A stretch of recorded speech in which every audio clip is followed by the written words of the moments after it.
নমস্কাৰ ছাত্ৰ ছাত্ৰীসকল তোমালোকক অন্য এটা ইম্পৰ্টেন্ট ভিডিঅ'লৈ স্বাগতম জনাইছো। আজি নৱম শ্ৰেণীৰ পাঠ 15 সুৰধৰা নামৰ অধ্যায়টি আলোচনা কৰিবলৈ ওলাইছো। সুৰধৰা হৈছে শ্ৰী শ্ৰী মাধৱদেৱে ৰচনা কৰা এখন জুমুৰা। সেই জুমুৰা পাঠটি যিখিনি পাঠভিত্তিক প্ৰশ্ন উত্তৰ আছে সেইখিনিৰ লগতে পাঠৰ ভিতৰুৱা অতিৰিক্ত প্ৰশ্ন উত্তৰখিনিও আগবঢ়াব ওলাইছো। তেনে বলা ভিডিঅ'টোৰ প্ৰশ্ন উত্তৰ শিতানলৈ আগবাঢ়ো। 1 নম্বৰ অতি চমুকৈ উত্তৰ দিয়া। ক কানাই বুলি কাৰ কথা কোৱা হৈছে? উত্তৰ কানাই বুলি কৃষ্ণৰ কথা কোৱা হৈছে। খ লৱণুচুৰ কৃষ্ণই গোপীৰ মুখত কি সানি দিছিল? উত্তৰ লৱণুচুৰ কৃষ্ণই গোপীৰ মুখত লৱণু সানি দিছিল। গ মাধৱদেৱৰ সাহিত্যিক জীৱনৰ কীৰ্তিস্তম্ভ কি? উত্তৰ নামঘোষা হৈছে মাধৱদেৱৰ সাহিত্যিক জীৱনৰ কীৰ্তিস্তম্ভ। ঘ উহি বান্ধি হবক থানে আৱৰ নাহি।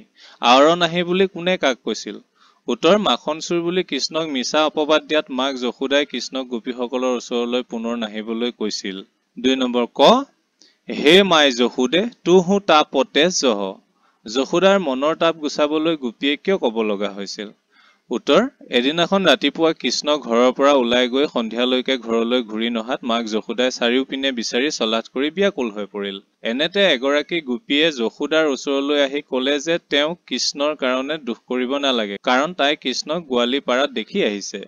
কৃষ্ণই এগৰাকী গোৱালীৰ ঘৰত সোমাই লৱণু চুৰ কৰি ধৰা পৰাত সেই গোৱালীয়ে সাক্ষী স্বৰূপ অন্য গোপীসকলক মাতি অনাত কৃষ্ণই নিজৰ হাতত লাগি থকা লৱণুখিনি গোপীৰ গালে মুখে সানি দি ওলোটাই গোৱালীগৰাকীকে লৱণুচুৰ সজালে। তেতিয়া সেইজনী গোপীয়ে লাজ পাই কৃষ্ণক অধিক লৱণু দি গোপিনীক এৰি দিয়ে। প্ৰশ্ন খ শ্ৰীকৃষ্ণই গোপীৰ গাত কিয় লৱণু সানি দিছিল? উত্তৰ শ্ৰীকৃষ্ণই লৱণু খাই বৰ ভাল পাইছিল। দেউতাক নন্দ গোৱালৰ ৰজা, সেয়ে ঘৰত দধি দুগ্ধ লৱণুৰ অভাৱ নাই। কিন্তু কৃষ্ণই ঘৰতে লৱণু খাই ক্ষান্ত নাথাকে, অন্যৰ ঘৰতো মনে মনে গৈ লৱণু খায়। এদিন এগৰাকী গোৱালীৰ ঘৰত লৱণু চুৰি কৰিবলৈ সোমাই কৃষ্ণ হাতেলোতে ধৰা পৰে। বুদ্ধিৰ ভঁৰাল কৃষ্ণই গোপীৰ মুখত নিজৰ হাতৰ লৱণু সানি দিলে, যাতে মানুহে তেওঁহে লৱণু খোৱা বুলি ভাবে।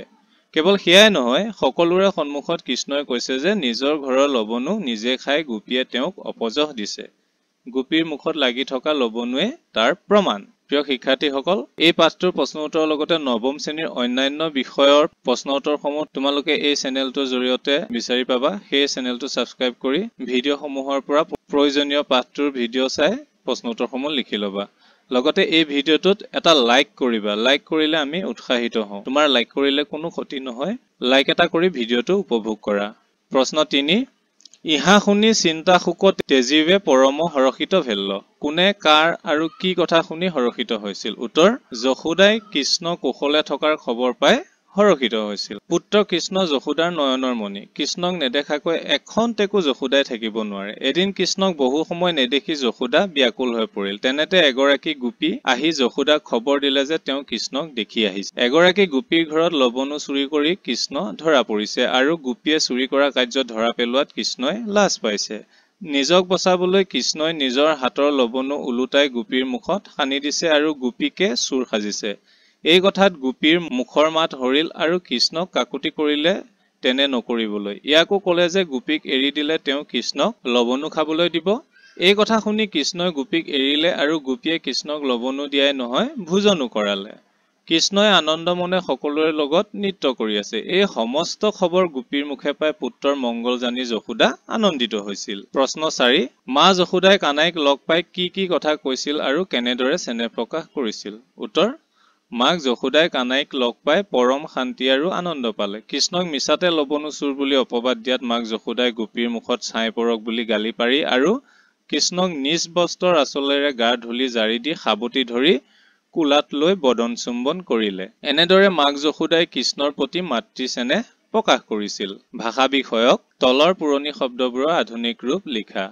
উত্তৰ শব্দ আৰু আধুনিক ৰূপ। মই শব্দটোৰ পোনে পোনে আধুনিক ৰূপখিনি লিখি দিছো। চাবা যে তেজহ শব্দটোৰ অৰ্থ হৈছে ত্যাগ কৰা। তুহাৰী শব্দটোৰ অৰ্থ হৈছে তোমাৰ। হামু মানে মই। ঠিক আছে। মাখিয়ে সানি দি। উনিকৰ এওঁৰ। ভিৰত ঘূৰি ফুৰা। গাড়ী গালি। প্ৰশ্ন 5 বিপৰীত শব্দ লিখা। উত্তৰ চুৰ সাধু। উত্তৰ প্ৰশ্ন কাতৰ অকাতৰ পুণ্য পাপ সুখ আনন্দ হৰ্ষ বিষাদ শীতল উত্তপ্ত। অতিৰিক্ত প্ৰশ্ন উত্তৰ অৰ্থাৎ পাঠৰ ভিতৰুৱা প্ৰশ্ন উত্তৰ। অতি চমু প্ৰশ্ন উত্তৰ 1 মাধৱদেৱ কাৰ শিষ্য আছিল? উত্তৰ মাধৱদেৱ শংকৰদেৱৰ শিষ্য আছিল। 2 মাধৱদেৱৰ কিমান চনত আৰু ক'ত জন্ম হৈছিল? উত্তৰ মাধৱদেৱৰ লখিমপুৰ জিলাৰ নাৰায়ণপুৰৰ লেটেকু পুখুৰীত 1489 চনত জন্মগ্ৰহণ কৰিছিল। প্ৰশ্ন 3 চুৰধৰা কি? উত্তৰ চুৰধৰা হ'ল মাধৱদেৱ ৰচিত এখন ঝুমুৰা। প্ৰশ্ন 4 মাধৱদেৱৰ ৰচিত একমাত্ৰ অংকীয়া নাটখনৰ নাম কি? উত্তৰ মাধৱদেৱৰ ৰচিত একমাত্ৰ অংকীয়া নাটখনৰ নাম হ'ল অৰ্জুন ভঞ্জন। প্ৰশ্ন 5 অৰ্জুন ভঞ্জন নাটখনৰ আন এটা নাম কি?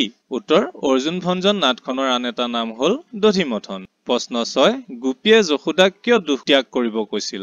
উত্তৰ শ্ৰীকৃষ্ণই লৱণো খাই মনৰ আনন্দত নৃত্য কৰি থকা দেখি কৃষ্ণ কুশলে থকাৰ খবৰটো দি গোপীয়ে যশোদাক দুখ ত্যাগ কৰিব কৈছিল।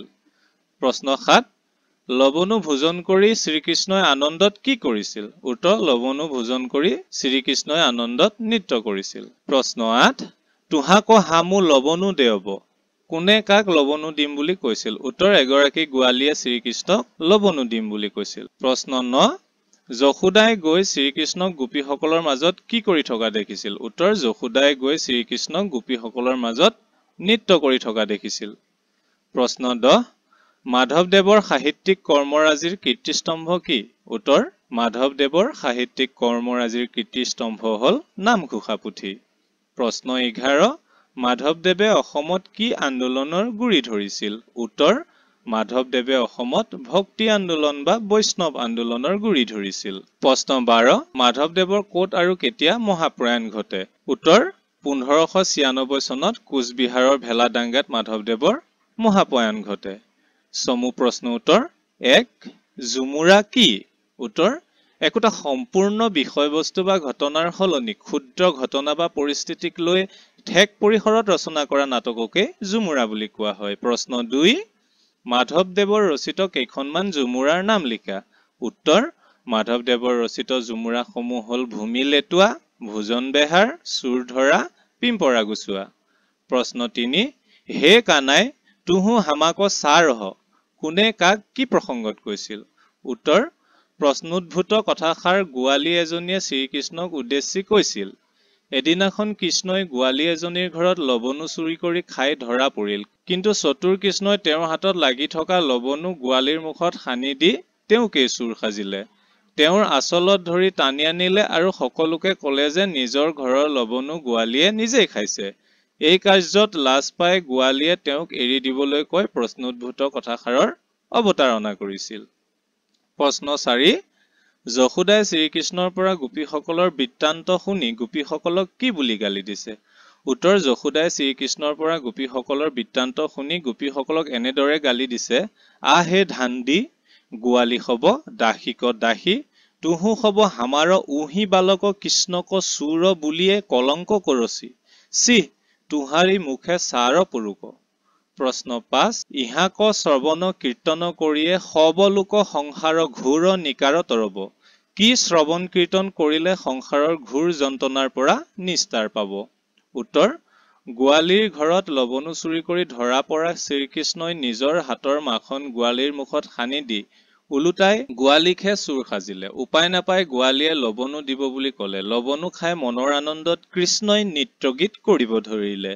চুৰধৰা নাটৰ সূত্ৰধাৰে শ্ৰীকৃষ্ণৰ এই নৃত্যগীত শ্ৰৱণ কীৰ্তন কৰিলে সংসাৰৰ ঘোৰ যন্ত্ৰণাৰ পৰা নিস্তাৰ পাব পাৰি বুলি কৈছে। প্ৰশ্ন 6 যশোদাই কৃষ্ণক ঘৰলৈ আনি কি কৰিছিল? উত্তৰ যশোদাই কৃষ্ণৰ শৰীৰত লাগি থকা ধূলি জোকাৰি পেলাই বুকুত সাৱটি লৈছিল আৰু গালে মুখে চুমা খাইছিল। ঘৰলৈ আনি শীতল জলেৰে গা ধুৱাই দি পঞ্চামৃত খুৱাইছিল, কপালত সুগন্ধি চন্দনৰ ফুট দিছিল, দিব্য বস্ত্ৰ অলংকাৰ পিন্ধাই দিছিল আৰু কৃষ্ণৰ সেই সুন্দৰ ৰূপ চাই পৰম তৃপ্তি লাভ কৰিছিল। প্ৰিয় ছাত্ৰ ছাত্ৰীসকল এই পাঠটোৰ প্ৰশ্ন উত্তৰ ইমানতে শেষ হৈছে। অন্য পাঠৰ প্ৰশ্ন উত্তৰৰ বাবে আমাৰ চেনেলটো ছাবস্ক্ৰাইব কৰি তাৰ পৰা ভিডিঅ'সমূহ সংগ্ৰহ কৰি ল'বা। ধন্যবাদ।